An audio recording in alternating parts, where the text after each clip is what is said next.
অর্জিত জয়ে বছর শেষ করল আর্জেন্টিনা। 2024 সালে আর্জেন্টিনার সবচেয়ে বড় জয়ের নায়ক ছিল লাউতারো মার্টিনেজ। কোপা আমেরিকায় কলম্বিয়ার বিপক্ষে 112 মিনিটে তার করা এই গোলেই শিরোপা গড়ে তুলেছিল আলবিসেস্তারা। বছরে একবারে শেষ ম্যাচে এসে আরও একবার লাউতারো মার্টিনেজ নায়ক বনে গেলেন। রেফারি যখন বাঁশি বাজিয়েছেন আর্জেন্টাইন ডগআউটে, তখন স্বস্তির নিঃশ্বাস। লাউতারোর একমাত্র গোলে বছর শেষে পেরুকে 1-0 গোলে হারিয়েছে আর্জেন্টিনা।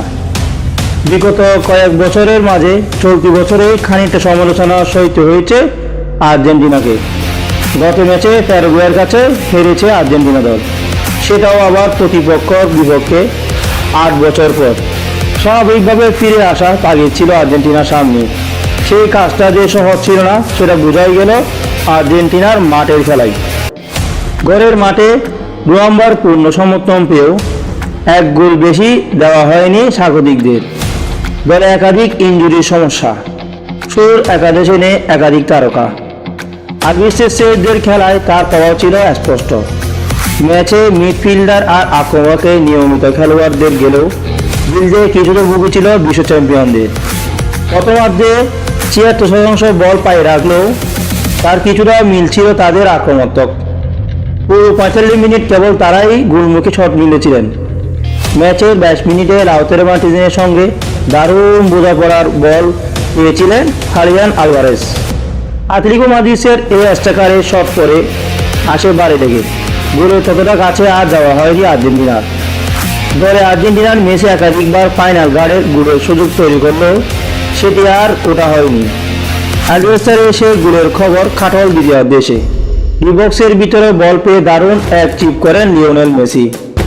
ইনফাম স্ট্রাইকার লাউতারো মার্টিনেজ শূন্য বেশি করলে দুর্দান্ত এক বলি, তাতে দেখে ভাঙল আর্জেন্টিনার। 55 মিনিটে সেই গোলে বছর শেষ করেছে আর্জেন্টিনা। আর্জেন্টিনার গণমাধ্যমে খবর অনুযায়ী এটি দেশের ফুটবলের 1999তম গোল। মেসি নিজে এই গোলের মাধ্যমে গড়েছেন রেকর্ড। আন্তর্জাতিক ফুটবলে যুক্ত হয়েছে একজন সর্বোচ্চ গোল বানানোর রেকর্ড 58 পাক বসিয়েছেন মেসি। এতদিন ধরে দ্বিতীয় স্থানটি ভাগ করেছিলেন ব্রাজিলের নেইমারের সঙ্গে। বছরের শেষ ম্যাচে প্রাপ্তিটা তাই একেবারেই মন্দ না।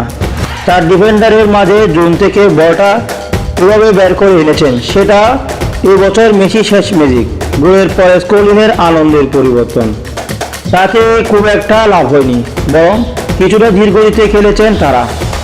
পেরুর সেই সুবাদে একাধিকবার আক্রমণ হয়ে উঠেছে, সেটা থেকে ভয় ছাড়াতে হয়নি খুব একটা।